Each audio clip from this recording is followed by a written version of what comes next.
Yo, what is good, Sixer Nation? DFJ Hoops here, back again with another live stream. And today, we're going to cover the 76ers getting a victory over the Toronto Raptors Saturday night in South Philly, right? We're going to cover that game. So if y'all just tuned in, please make sure you smash the like button. Salute to my guy BJ in the building. Smash that like button. Subscribe to the channel if you haven't.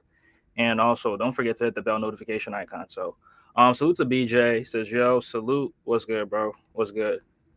Cleveland playing good, bro. The Cavs is playing good basketball. So, salute they up. But yeah, let's get right into it. Let's not waste any more time. Let's get right into this. So, the 76ers were able to bounce back from back-to-back losses, which they suffered from the hands of the Chicago Bulls on Tuesday night and the Cleveland Cavaliers on Wednesday night. Yeah, Donovan Mitchell had a very, very great performance. Season high of 46 points. Wasn't able to cover that game, but yeah, it was a great performance from him. Salute to Donovan Mitchell. But the 76ers really needed this win. They really needed this victory because of those two back-to-back losses. And this victory right here kind of put them back on track, right? So the 76ers still have a winning record, 3 games over 500, 6-3 in the Eastern Conference, and they have another game tonight against the Detroit Pistons. I think it's at home, so we'll see how good the 76ers play. But this was one of the best performances from the Sixers in terms of team performance, right? I haven't seen the 76ers play this good in a very, very long time. In terms of, now there were good individual performances. I mean, Tyrese Maxey played very, very well. 31.7 rebounds. Joel Embiid also played. He had a good game himself, 29 points. I think that's a season high for him. And then Trendon Watford. Trendon Watford had 20 points, 17 rebounds, and 10 assists, right? His first ever career triple-double in the NBA, and it was for the 76ers. So, salute to Trendon Watford. Now, Joel Embiid did say at the end, at the post-game interview, they interviewed him in the locker room or whatever. He was like, this reminded me of Ben Simmons. Now, listen, man, I might be a Ben Simmons hater, but I'm gonna keep it real. Like, I'm gonna keep it a bean. I didn't see any resemblance from Ben Simmons last night from Trendon Watford. Like, everything he did was so different, and it was so extraordinary from Ben Simmons. This is just my opinion, right? Now, Ben Simmons might be better defensively. Ben Simmons might be better in transition, but Trendon Watford, like, he gives you everything. Like, he gives you scoring. He can space the floor out. He can shoot threes. He can also play make. Plays at his own pace, kind of like Luka Doncic. I'm not comparing him as a player to Luka, but they kind of play at similar pace, right? They're not super fast, right? They don't let the defense speed them up. That's how Trendon Watford is, right? So he plays at his own pace. He makes better decisions with the basketball. Makes some good reads as well. And also a very, very good scorer, right? Not a great scorer, but a very, very good scorer for his size and for what he's asked to do, right? 20 points. Um, yeah, it was very special, especially with the Sixers in the OG uniforms, right? Because they played on this court, which means that they were in the black jerseys, which you see Maxey right here looking very, very good in them. Embiid going over Scotty Barnes with the dunk in the black unis. And the Sixers had to get this victory, right? They needed this victory because, for number one, they needed it to get back on track. And number two, they had these jerseys on, right? And it's much better if you start off with a victory in these jerseys right here. So salute to the Sixers for that. And there was a moment in the game where Brandon Ingram got angry. I don't know why. He was crashing out or whatever, but he he slammed his water on the ground, and it splashed all over Scotty Barnes. And I don't know why he did that, but it was just funny. They had to get the cleaning crew. They had to get the water off the floor or whatever. Wasted a good amount of time, but it was just funny. I just thought it was funny. But me personally, I think they played good, but they were playing on the back to back, so it kind of, they probably didn't really have enough juice by the end of the fourth. But I'm gonna go through this game. I'm gonna talk about the first, second, and the third, and talk about the fourth quarters. And So yeah, let's get into it. So the first quarter, now that was Toronto's best quarter, right? They dropped I think 43 points in that quarter, and I think that was because they got hot early from the 3 point line. I mean, Emmanuel quickly was making threes. Other guys were making threes.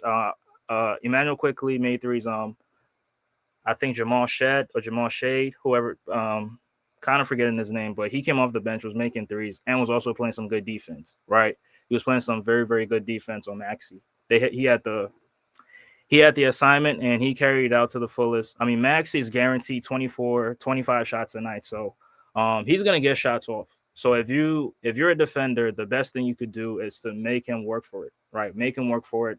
Make every shot he takes, make it very very difficult for him. And Maxey, he'll start off. Sometimes he'll start off a little, off the field, but he'll get to his spots. He'll get a few plays, going downhill, finish at the rim, and he'll make a few threes. So that will get him going. But I think Maxey played a very, very good game. They did the best they could to stop him, right? Agbaji had the assignment to start off because he was the starting forward on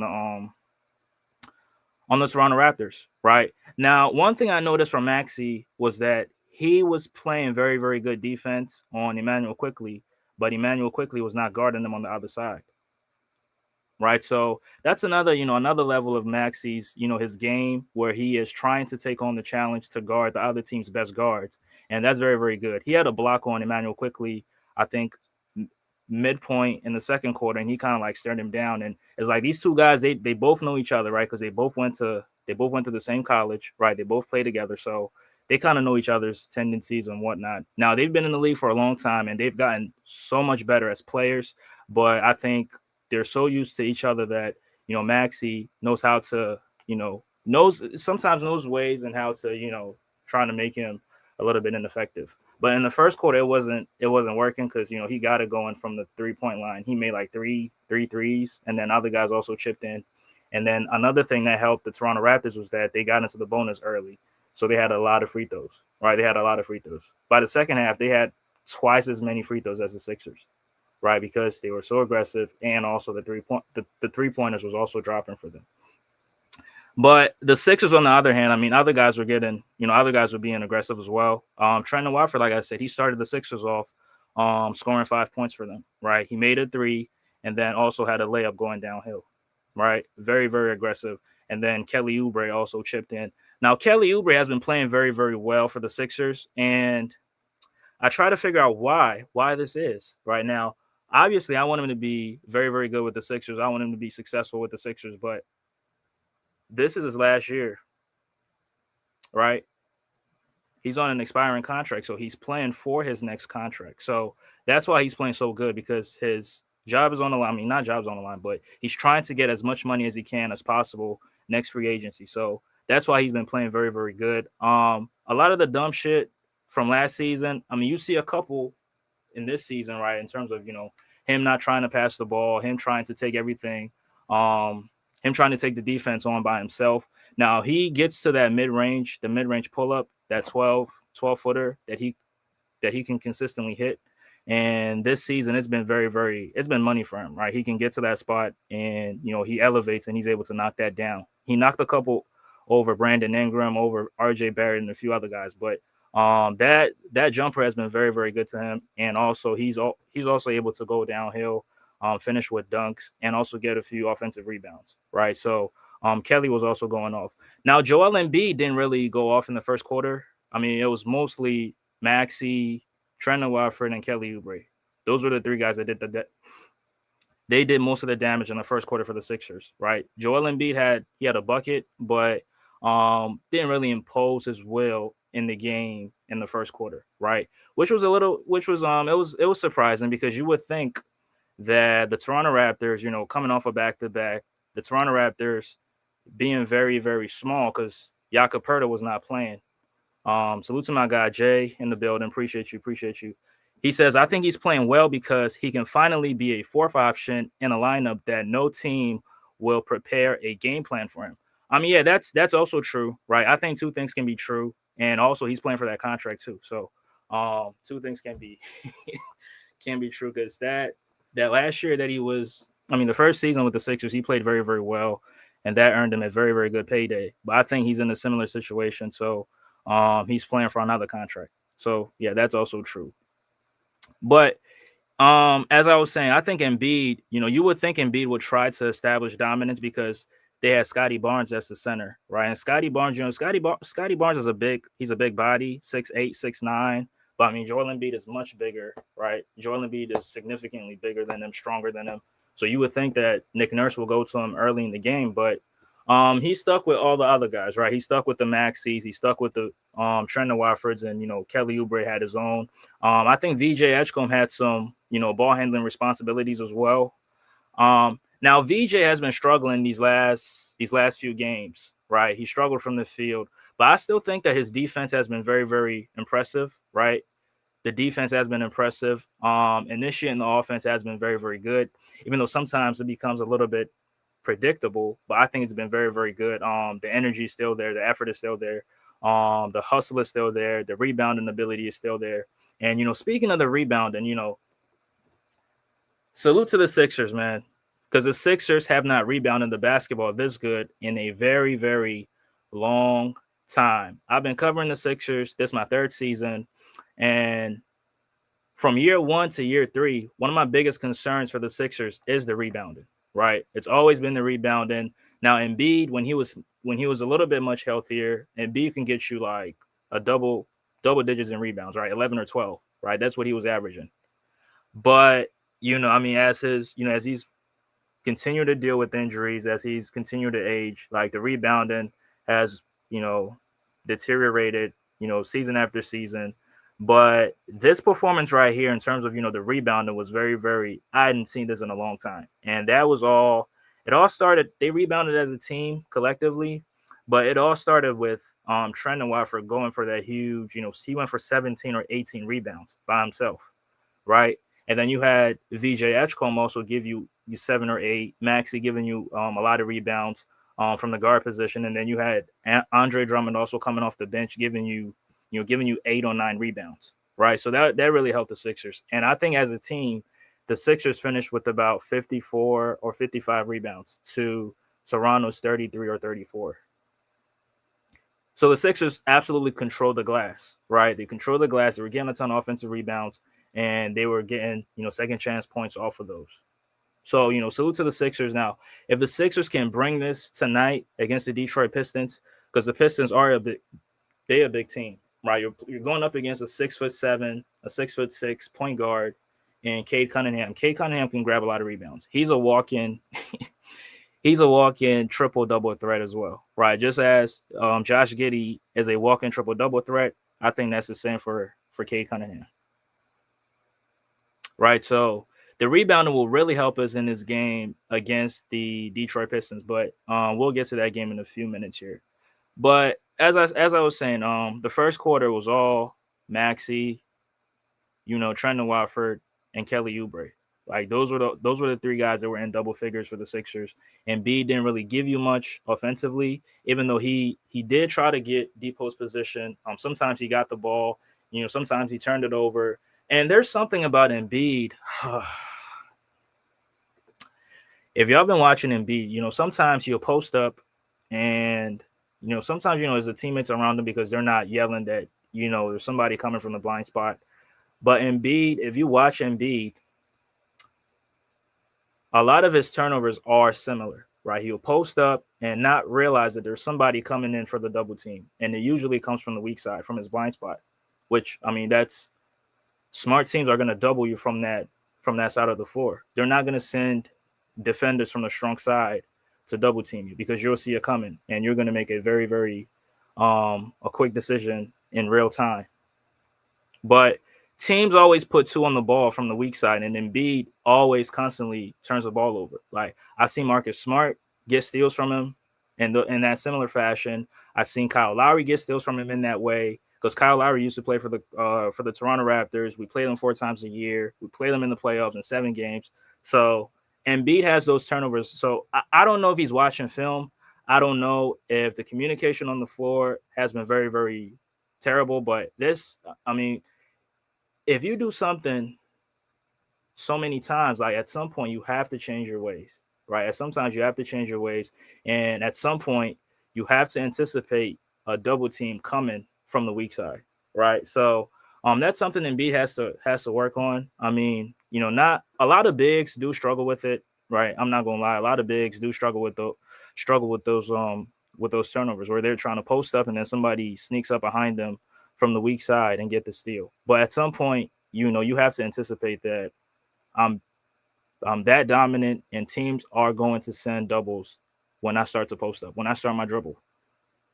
Smart teams, smart defensive teams, they're not going to double you when you catch the ball. They're going to double you when you put it on the floor, when you start the dribble. And Embiid is always turning the ball over in that fashion. So, also, the guys have to, scream it out that there's somebody coming in for the double team, somebody coming for the steal. But Embiid also has to anticipate a double team coming for him to not turn the ball over, because at this point it's just too much, right? It seems like every game, like, he has a turnover similar to that. Now, if you're making a pass and the too high or too low or whatever, and it travels out of bounds, like, that's cool, right? Because you're trying to make a play. Now, posting up, you're trying to make a play as well, but it's just that you're focusing on one side of the floor. You're not focusing on the other side of the floor. So, and B had that turnover, and obviously it helped the Toronto Raptors, get in the races and convert on the other side. But that's something that like I said, he has to clean up. Justin Edwards checked in the first quarter. Didn't really give the Sixers that much. Now, I did suggest that Justin Edwards play in the game against the Chicago Bulls, because I felt like if he was in the game, he probably could have helped slow down Josh Giddey. I mean, it's hindsight at this point, but I felt like he should have got minutes. Now, he did get minutes the very next game, which was against the Cleveland Cavaliers, and he gave the Sixers something, right? He hit 2 threes, had a layup. I think he finished with 8 or 9 points. But the Sixers did not win that game. But Nick Nurse is still going to him, right? Gave him minutes in this game to see what he would give you. In the first quarter, didn't really give you that much. He had a play, I think, with 10 seconds left in the first, late in the first, and he turned it over, which I was like, maybe Nick Nurse might end up benching him for the rest of the game, because that was a terrible turnover, right? In transition, you have to make these reads very, very fast, make these passes very, very fast so you can convert. But he didn't see Grady Dick sneaking up behind him, trailing behind him, and he ended up getting the steal. And he turned it over, but Toronto was not able to score. But I mean, Toronto, they generated a lot of points, right? 43, 44 points in the first quarter. That's a lot, right? Your offense is really doing something if you think about it. And like I said, Emmanuel quickly had like 2 or 3 threes in that first frame alone. Yeah, had three big ones, right? Hit 3 big ones. Jamal Sheed came off the bench, gave them 2. Grady Dick hit one of them. RJ Barrett hit a 3, and yeah, that was it. They were 8 for 10. Nah, they were 8 for 11 from the 3-point line in the first quarter, right? And also, like I said, they got in the bonus early, and they took a lot of free throws, right? Took a lot of free throws. Took 12 of them in the first quarter,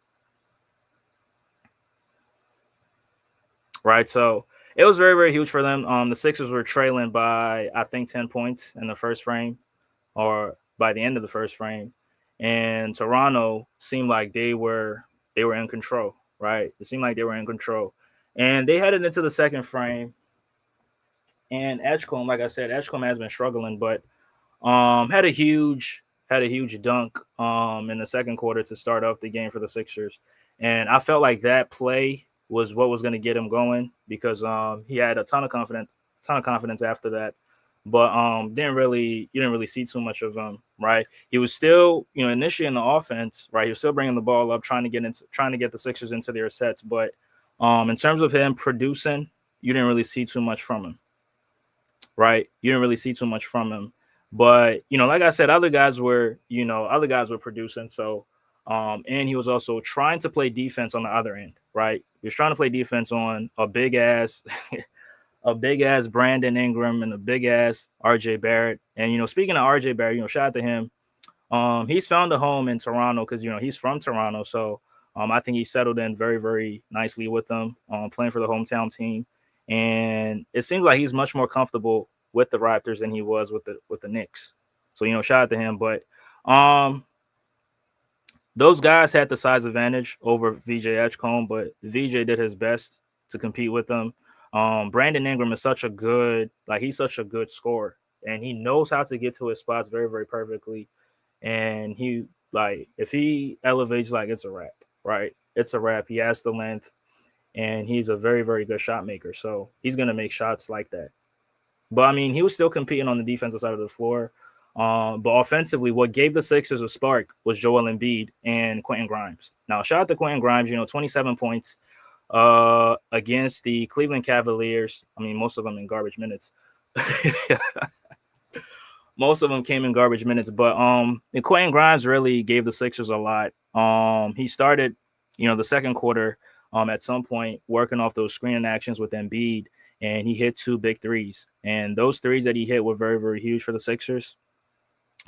Because it helped the Sixers, go on a run. And then in the second quarters where Embiid also started to establish dominance in the post because they were very, very small, right? They were playing Scotty Barnes at the 5, and then they had Mamu come off the bench. I don't know how tall he is, but he was, Embiid had the size advantage.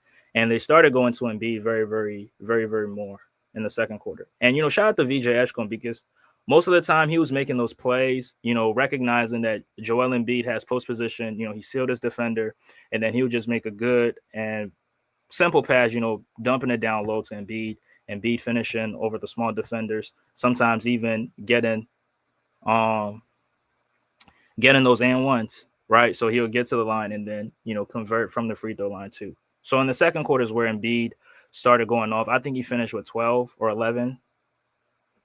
I would say 11, right? 11 points in the second quarter.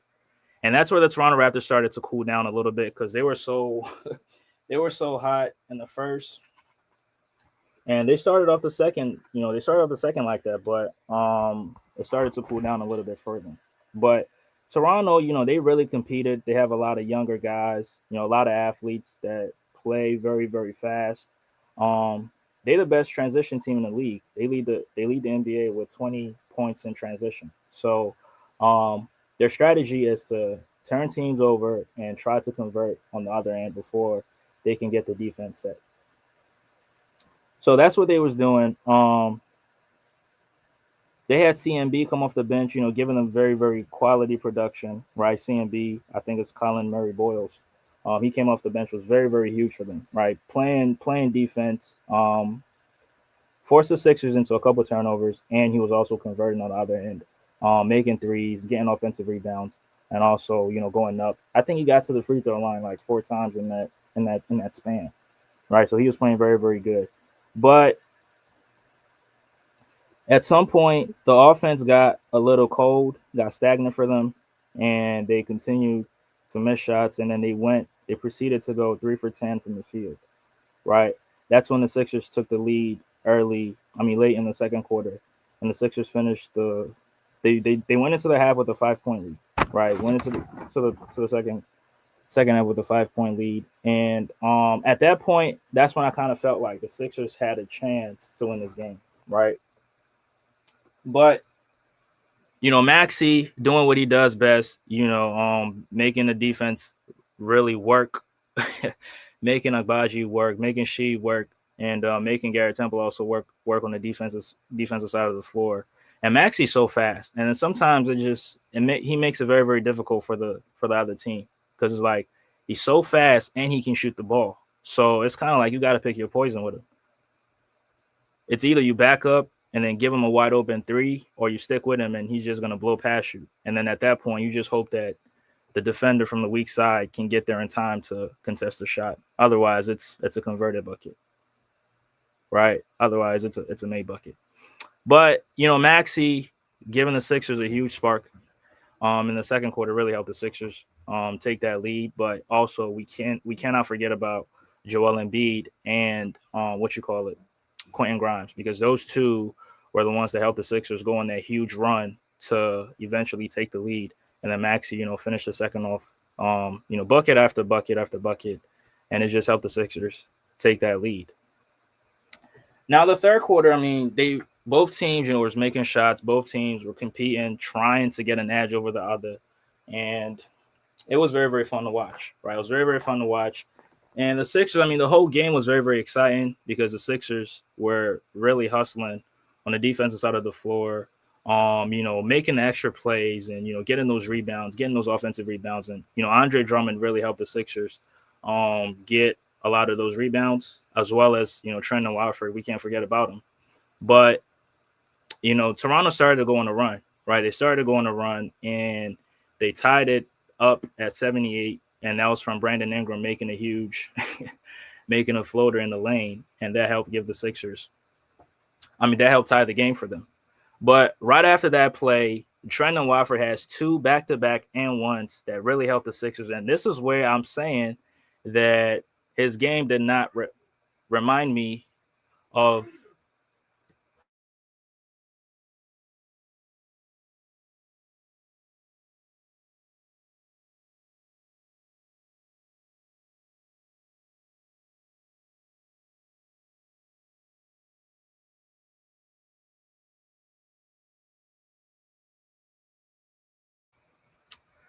Yeah, sorry about that, y'all.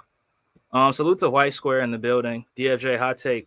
Watford, Walker, and Barlow are all way better for us than Yabu. Yabu sellout is crazy. I think Yabu's dealing with injuries. I haven't really been following the Knicks like that, but I think yeah, you might be right.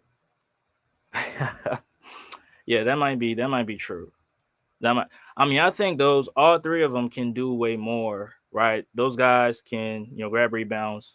They can give you some level of defense, but Yabu is just, he was a liability on the perimeter.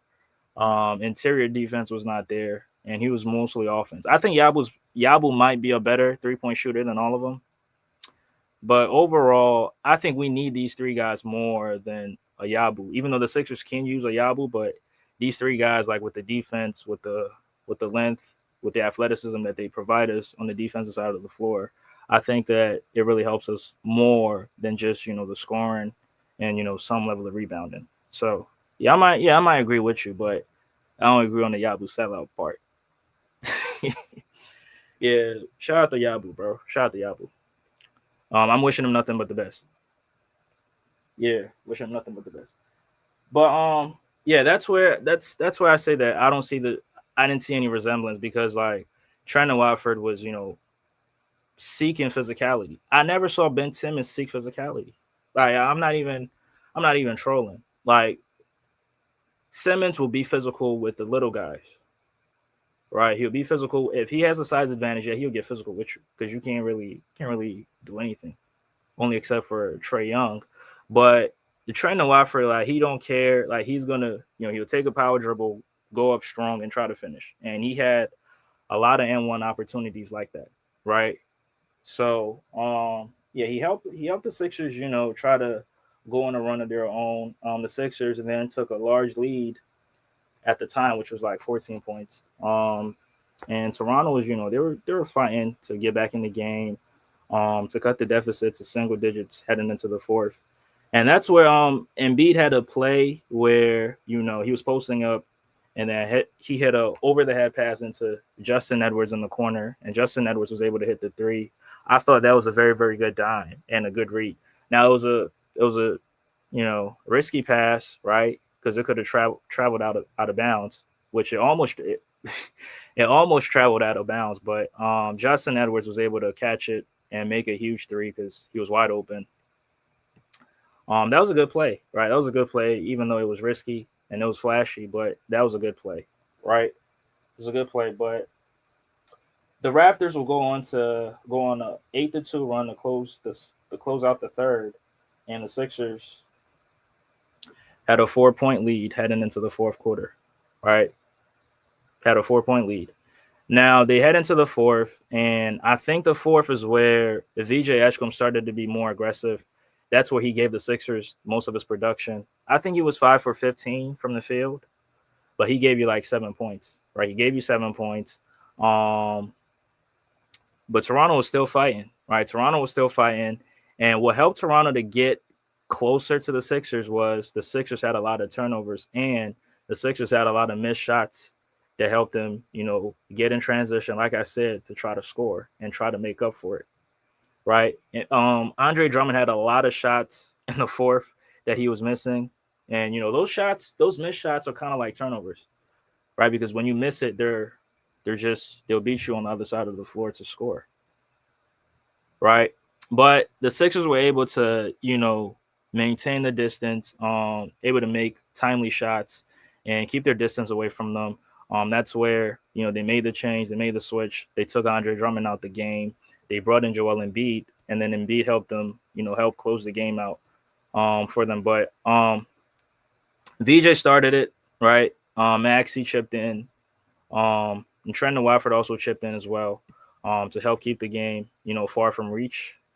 But Embiid came in and, he made some shots, made a three, and he also, got to the free throw line a couple times, and that helped keep the Toronto Raptors away from the Sixers. And the Sixers ended up winning this game 130 to 120. And like I said, this was one of the best team performances I've seen in a while. Like offensively, defensively, like the first quarter, yeah, the defense, they were playing defense, but Toronto was just making tough shots, right? And when you got Emmanuel quickly making transition threes like that, it's just like there's nothing you can do about it, right? Those were shots where I was saying like, yo, let him shoot it, and he was taking those shots and he was making them, right? So those are shots where you just you shake his hand and then you go the other way.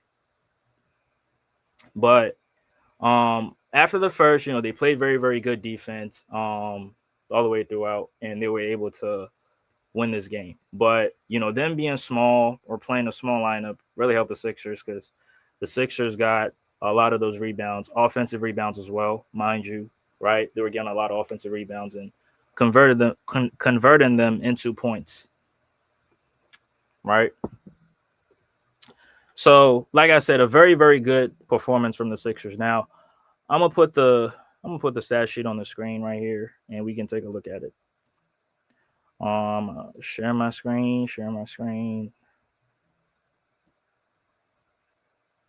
Yep.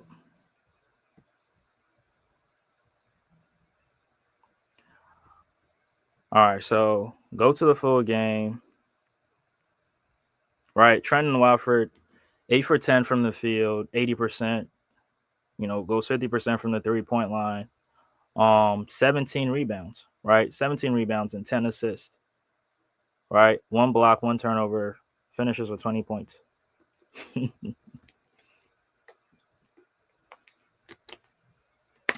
Now, Kelly Oubre, who my guy Jay, salute to Jay, says that, he can finally like thrive in his role because he's a fourth option and doesn't have to get to deal with teams, having to scheme for him. Right. Yeah, that helps him a lot too. But I think he's just been more aggressive and he's been much more confident this season. So he's able to, make plays without even thinking about them. Let me get this off the screen. Right. So yeah, there it is right there. But Embiid, goes 10 for 16. He made most of his damage in the second quarter, right? And in the third, he was getting to the free throw line. Embiid is he's so smart, very, very smart offensive player. Like he knows how to draw fouls. He knows when to try to draw a foul. And, sometimes, he does a little bit too much and ends up, turning the ball over. But he's pretty smart, right? In terms of, drawing fouls. Like he's very, very skilled at it. But 2 turnovers, one of them, like I said, him posting up, and then, a sneaky guard will come from the weak side and try to steal it from him. Right. So that's something that you gotta clean up. Right. You gotta clean that up. But still 29 points, 6 rebounds. I hope the rebounding can go up a little bit more. Because as a big man, to me, no excuses. You should be grabbing double-digit rebounds every night. That's just my opinion. Right? That's just my opinion. Now, I may be wrong. People might disagree with me, but that's just how I feel. Right? So, But 6 rebounds, okay, it's cool. Because other guys stepped up. VJ Edgecombe gave you more. Trendon Watford gave you more. Andre Drummond also gave you more. So, but the rebounding is where most of my. If the Sixers can lock in on the rebounding side, like they can win a lot of games, right? Along with the offense. So, yeah. But VJ Edgecombe, like I said, 11 points. Did most of the damage in the early in the fourth quarter, finishing with 7 points. He gave you 7 rebounds, right? 4 assists, right? Because he was initiating the offense too. Him, Maxey, and Trendon Watford, right? One thing about the Sixers is that they have a lot of grab and go guys, right? Guys that can just get it off the rebound and just push the ball up the court. Now, I don't want Joel Embiid doing that, right? I want somebody else to do it, right? Now, I don't want Kelly Oubre doing that either. Now, he can do it sometimes, in transition, but like when the game is on the line, like I don't want to see Kelly Oubre bringing the ball up the timeline. I just don't, because he's going to turn it over. He had one of those turnovers where CMB poked him from behind, and he ended up fouling CMB, and CMB had to go to the free throw line for 2. Right. But yes, yeah, shout out to VJ Edgecombe. Struggled offensively, but hopefully he'll get into rhythm. I think that game might come against the Boston Celtics on Tuesday. Now, am I saying that I think he's going to struggle tonight against the Pistons? I mean, possibly, right? Because it's a back to back, but hopefully if he can, bounce back offensively or from the field shooting very very good, that can help the Sixers very very. It'll help the Sixers very very much, right? Smash the like button, y'all. Smash the like button, and then Tyrese Maxey, 24 shots. Like I said, Maxey is guaranteed 20-25 shots a night. So if you're a defender, that's going to be a difficult task to try to slow him down and stop him, because he has the shots. He's got shots guaranteed. The offense is running through him, right? He's the focal point in the offense. He's the initiator. He's a scorer. Like he does everything offensively, right? So it's going to be tough, So Agbaji had difficulties, guarding them. But I think Sheed came off the bench and did a pretty solid job on him, right? She did a pretty solid job on him. So, shout out to him. But, 31 points, 7 assists, 4 rebounds, 2 blocks, right? 2 blocks. One of those blocks was on Emmanuel Quickly, IQ, right?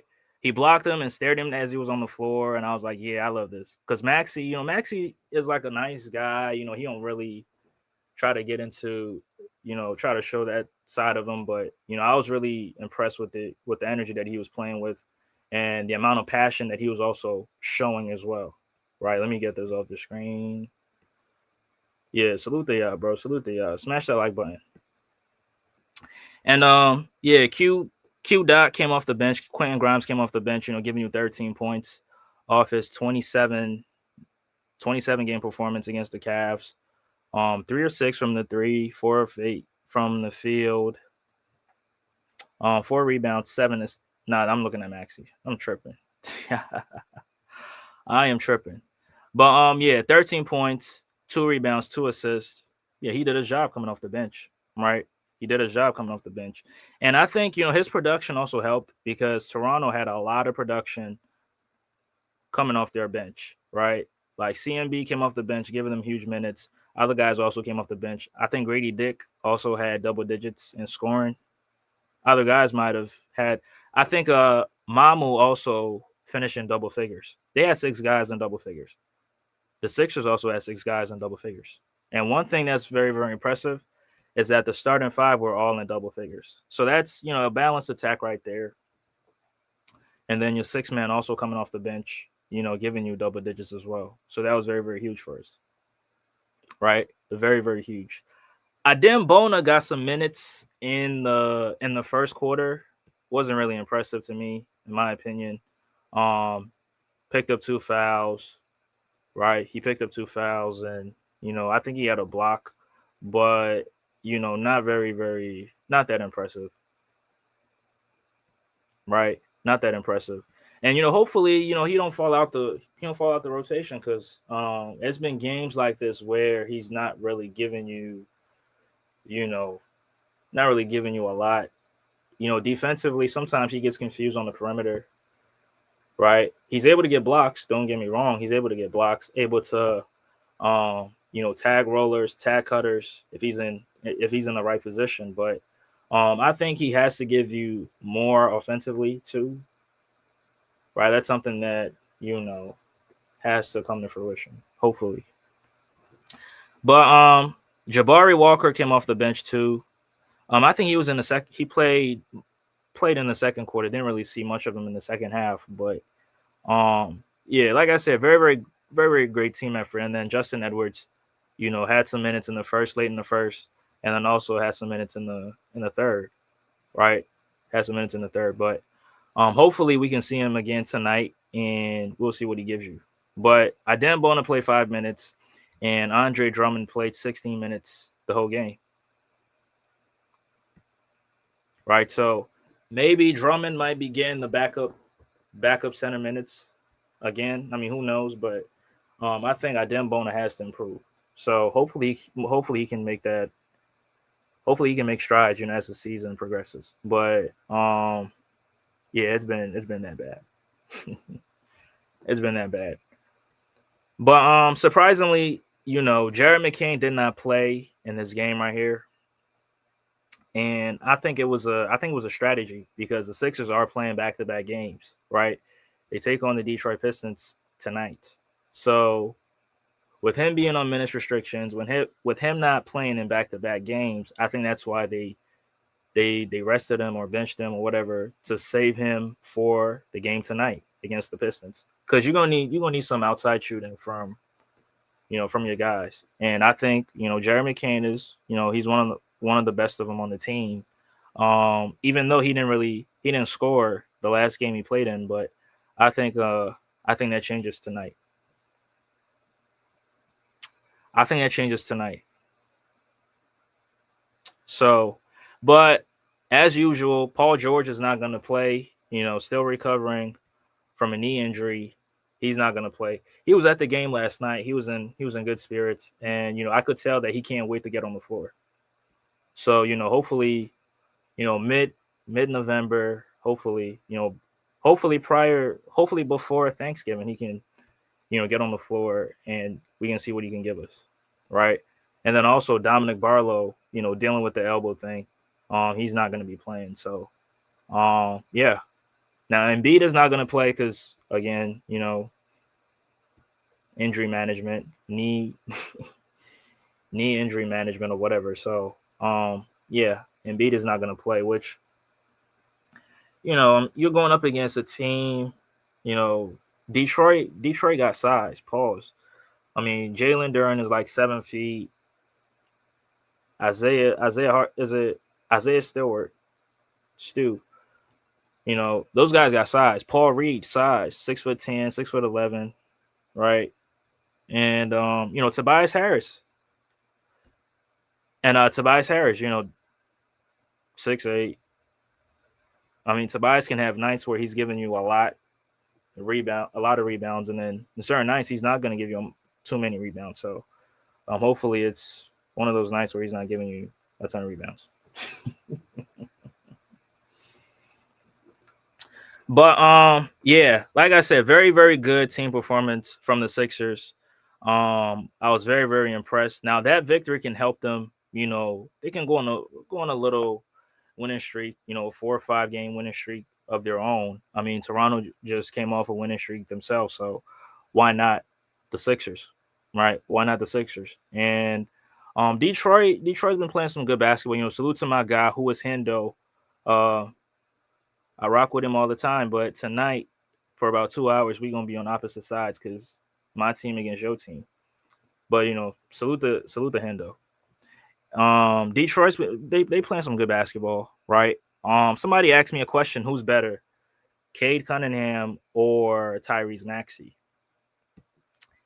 Which it's a good question, right? It's a very, very good question.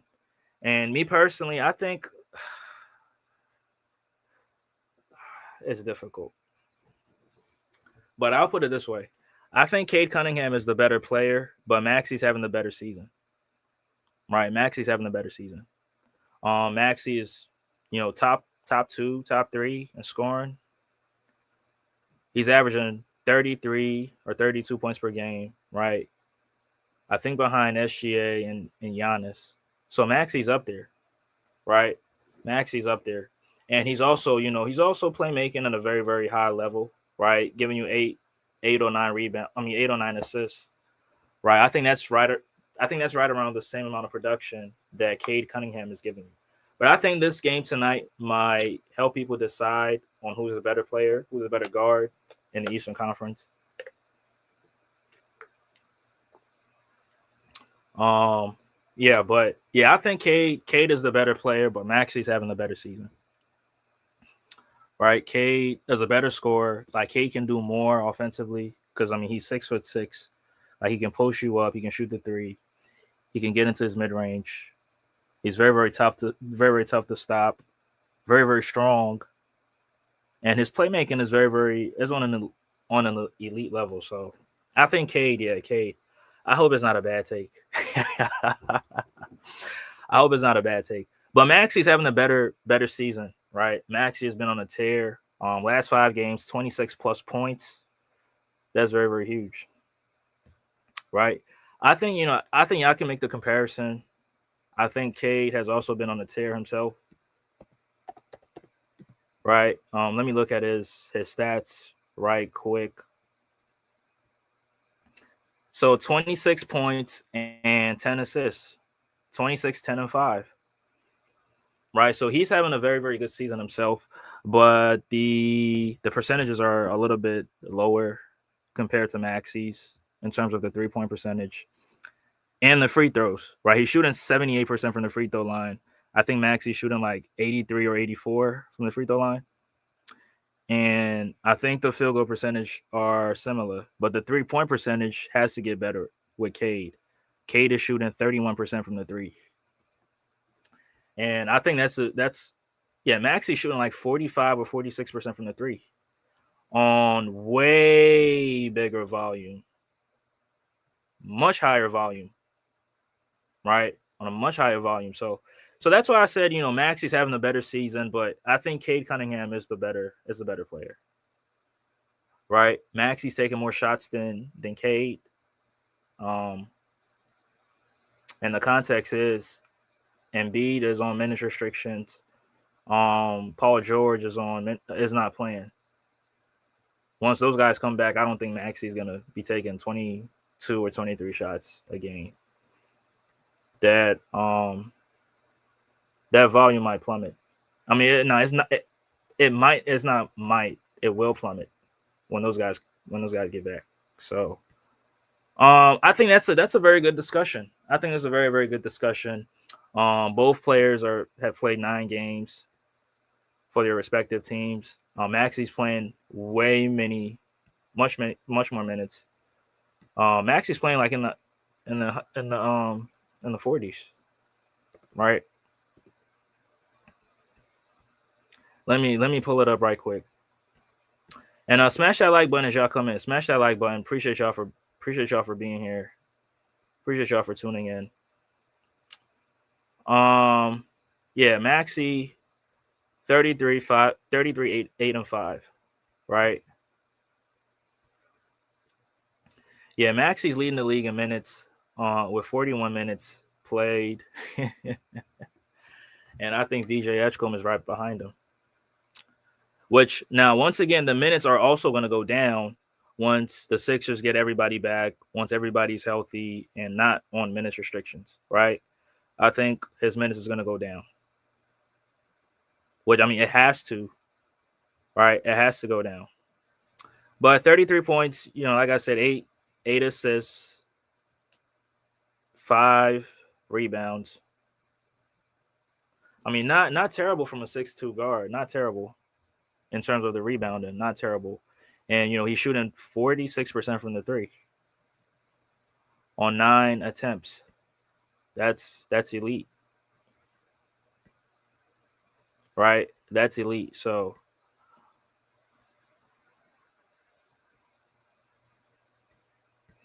Salute to Delhi. He says, "Yeah, we gotta rest those two." Yeah, I agree with you, 100%. I agree with you. Those guys cannot be playing like in the 40s every single night, right? But hopefully, when Jared McCain gets back on his feet, when Jared McCain has much more minutes going, I think his minutes are going to go down. Once Paul George comes back, once Embiid, I mean, I don't even know how long the minutes restrictions is going to last because Embiid's been on minutes restrictions for the longest.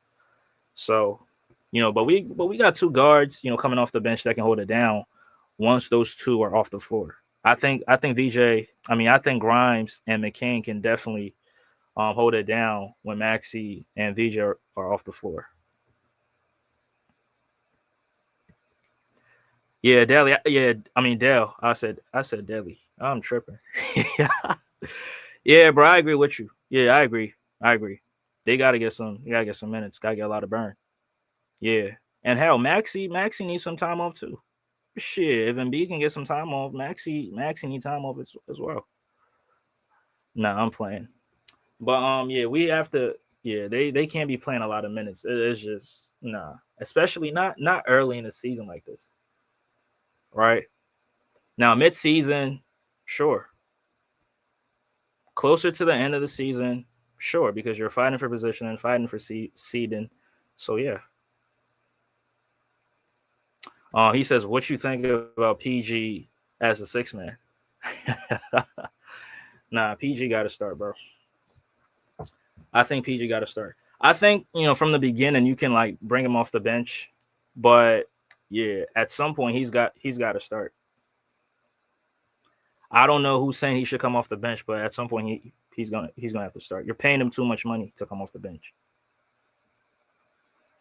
so he got to start. Yep.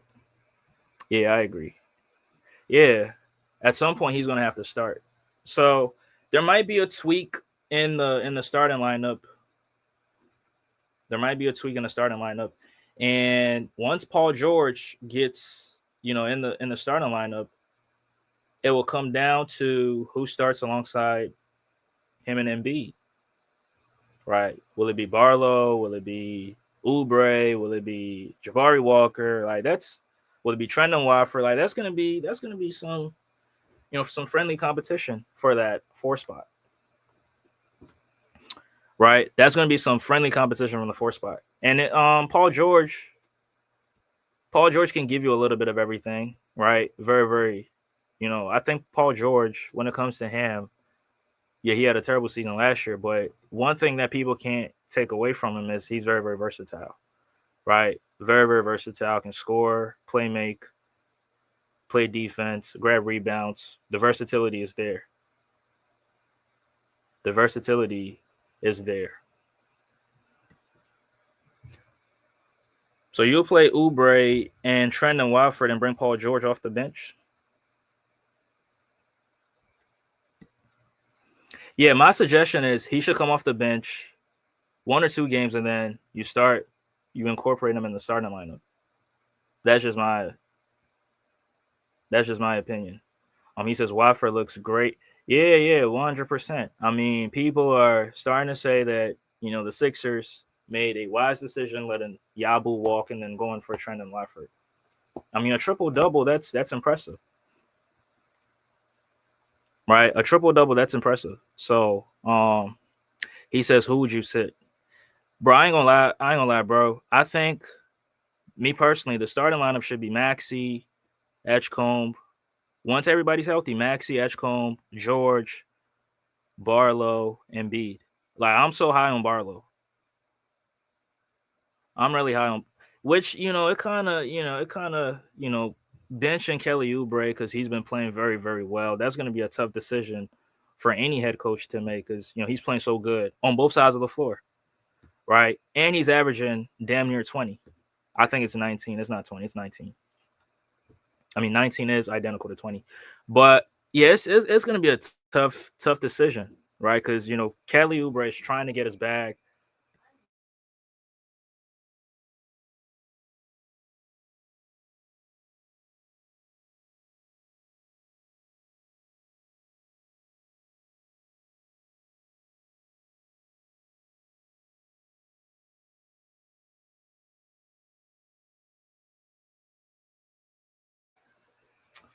Yeah, sorry about that. Dale says I respect that Barlow has been killing too. Yeah, Barlow has been killing, but him coming off injury, I mean, I don't know if that's going to be a good decision because like he was very, very impressive in that Boston Celtics game. Right, he was very, very impressive. But Trendon Watford looked good last night. Right, he looked very, very good. I mean, 17 rebounds. That's so huge for. I mean, Dale, if you've been following the Sixers, like rebounding is one thing that the Sixers struggle with. Right, and then he grabbed 17 of them last night. Right now, I will be watching them closely against Detroit because Detroit got a big team. Pause if necessary. Detroit, I'm not looking at the stats right now, but I think Detroit is one of the best rebounding teams. I would think they are, right? I would think they're one of the best rebounding teams. Um so yeah, I'll be paying close attention to what he does tonight, right? The rebounding is one thing that the Sixers really or desperately needs. And I'm gonna insert whoever can get the most rebounds at the four and also give you something offensively. Yeah. But the performance last night. Now, Dale, I don't know about you, but with Joel Embiid saying that Trendon Watford's performance reminded him of Ben Simmons, I think that's cap. You feel me? I just think it's cap. I didn't see anything that resembled Ben Simmons last night. Like he played a very very good game, very very good performance. The Sixers went to him very early in the game. He was making plays, grabbing rebounds. Nothing resembled Ben Simmons to me, and I ain't even gonna lie. But yeah, Oubre and Watford, I can see that. But I mean, at some point, you got to play Paul George, right? You're paying him a lot of money, like 54 million. You gotta play him. Gotta play him. So yeah, but it's just gonna be a tough it's just gonna be a tough decision for Nick Nurse because Kelly's playing good, Watford's also playing good, right? Watford had a good game against the Cavs too. Let's not forget about that. Even though the Sixers lost, he still had a good performance, right? He still had a good performance, so let's not forget about that. Um, yeah, I think I covered everything that I wanted to cover. Talked about everything that I wanted to talk about. The game against the Pistons. Hopefully they can win this one and you know make it 7-3 because I predicted them to go 6-4 in the first 10 games. Right, I predicted 6-4. Now, but they have a chance or they have an opportunity to make it 7-3, which would be very very impressive. One game over what I had initially predicted. Smash that like button, y'all. Smash that like button. Um, yeah. So, but it's gonna be difficult because Dale says I personally like the comparison because like nah he doesn't have Simmons' athleticism, but he was doing a lot of setting people up, grabbing boards. So I see what he was saying with the comparison. Yeah, he's not as athletic. He doesn't have the transition ability of Ben Simmons because Ben Simmons was very, very fast. You know, damn near unstoppable in transition. So, yeah, and also setting people up. Like I saw that a lot. I mean, bro, I'm gonna be honest with you, bro. I'm probably one of the biggest Ben Simmons haters. So anything that puts Ben Simmons in a positive light, I might probably disagree with everything. So that's just me. That is just me. Um, he says like young, good bench. I don't remember, bro. I don't remember, bro. What I remember is the last play, on that block with Trey Young. That's what I remember. Oh my god. But yeah, great performance. Now, hopefully he doesn't. Hopefully he can show up again tonight. I don't know if he's on minutes restrictions because he's also dealing with injuries. But hopefully he can play. Hopefully he can play. Adem Bona might start in this game tonight, which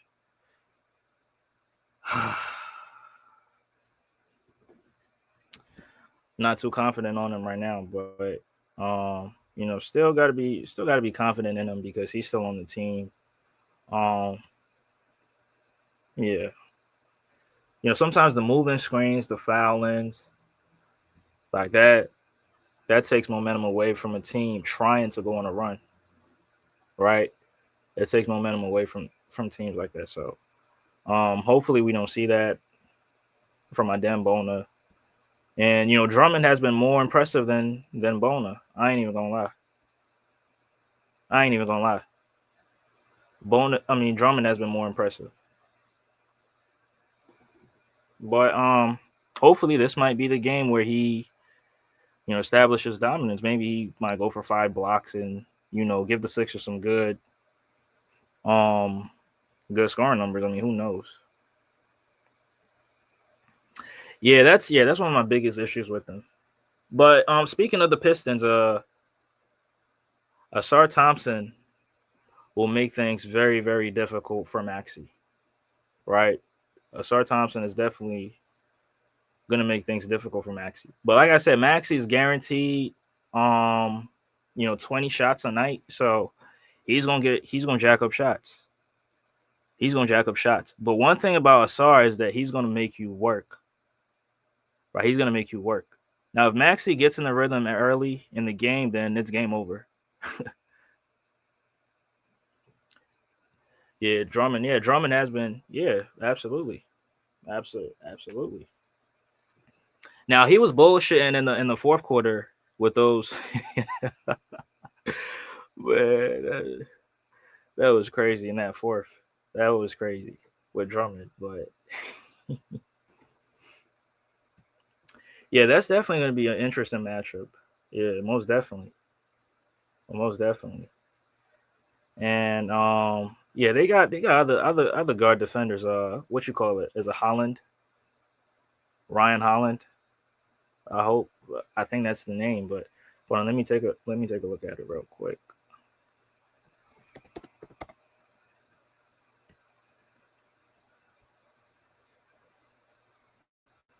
Detroit.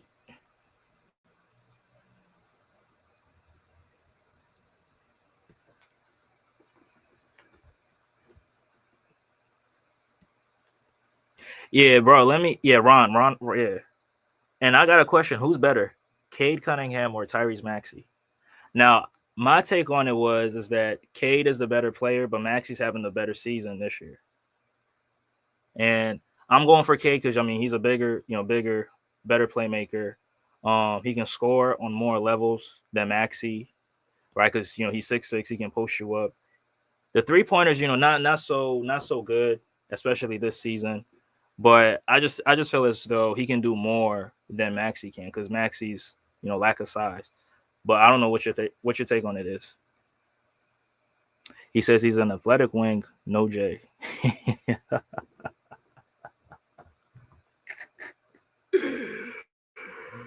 Oh man. Production wise, Maxey's got it right. 33, 8 and 5. Like you can't take it away from him. Maxey's got it.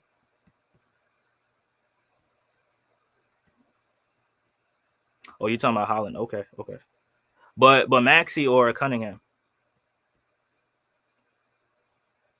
So Detroit, last game. Mm,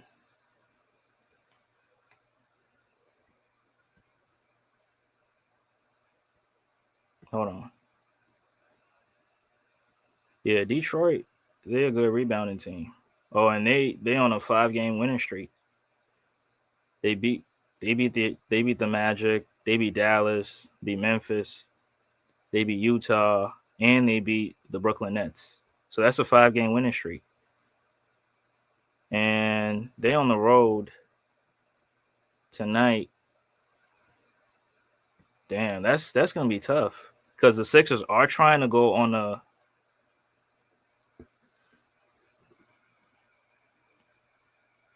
I defer to you. I know Cade is legit. So you think Maxey better?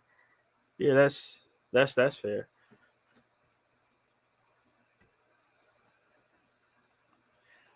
Yeah, now against Brooklyn, Brooklyn's not really good. The Sixers demolished them last time they played, which was this was last Sunday. Um,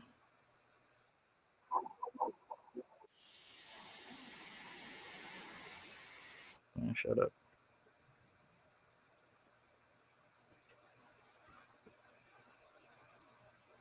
So Asar Thompson, Kay Cunningham, Jalen Duren, Isaiah Stewart, and Duncan Robinson is on the Pistons too. So that's somebody who the Sixers got to keep an eye on, working off those screening actions and shooting all those threes.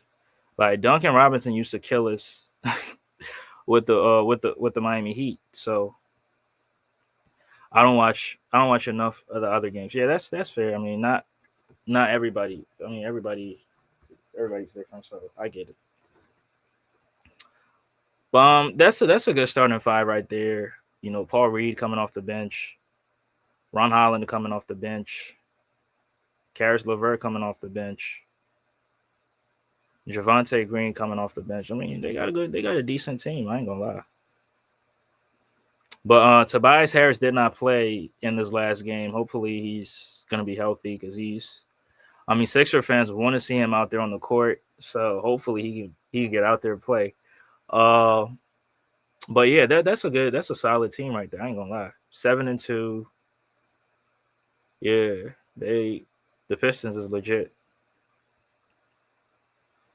Right. The Pistons is legit.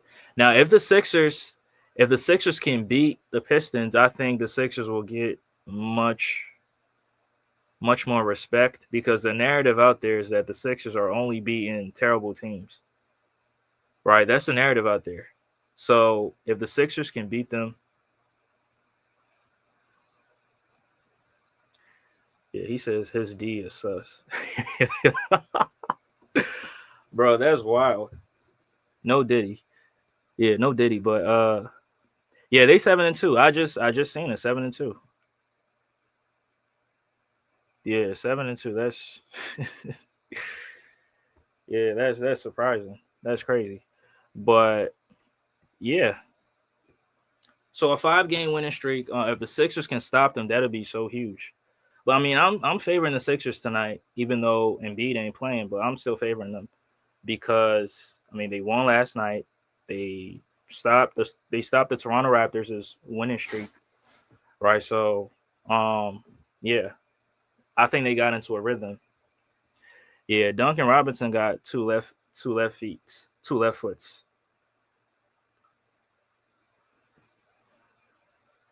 Yeah, he got he can't move his feet to save his life. But when he was with the Heat, if you're with the Miami Heat, you're gonna look good defensively because they run a illegal defensive system out there, so you're gonna look good defensively.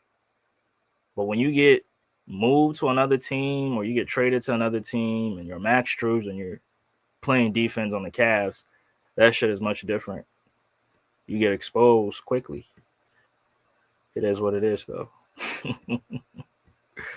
Yeah, but yeah, I think the Sixers can win. The Sixers they're gonna have to slow down Cade Cunningham. Right now, Cade, salute to Cade. Very very tough. But Kelly Oubre is gonna have that assignment. VJ is gonna have that assignment too. Now Maxey has no chance in hell to stop him or slow him down. So those two guys are gonna have the assignment. And then coming off the bench, maybe Grimes, right? Maybe Grimes might, you know, or hopefully if he can play Justin Edwards, if Justin Edwards can come in and give you some good defensive minutes, I think Justin Edwards would just do fine with him, right? I think Justin Edwards would do a good job on him. Will he stop him? Probably not, but yeah, he'll make it very, very difficult for him. And I think Justin Edwards is trying to get minutes. So if he can get on the court and play, like get on the court and play defense on, like, I think he's definitely gonna take that shit serious, right? He's gonna take that shit serious and do everything in his power. So yeah, this would be a very, very good game. You know, first out of 3 meetings, maybe 2, who knows, or maybe 4. It's either 3 or 4. Yeah, they beat us. They did us dirty last year because our team was so terrible. But yeah, tonight might be a different story, right? It might be a different story. The Sixers are coming off a huge victory. Yeah. So yeah, I'm looking forward to this game, but good team victory, good team performance from the Sixers. You know, rebounding, the playmaking, the shot making. Hopefully they can keep the 3 ball going in this game tonight because they gonna need the threes. Right, they gonna really need them threes to fall.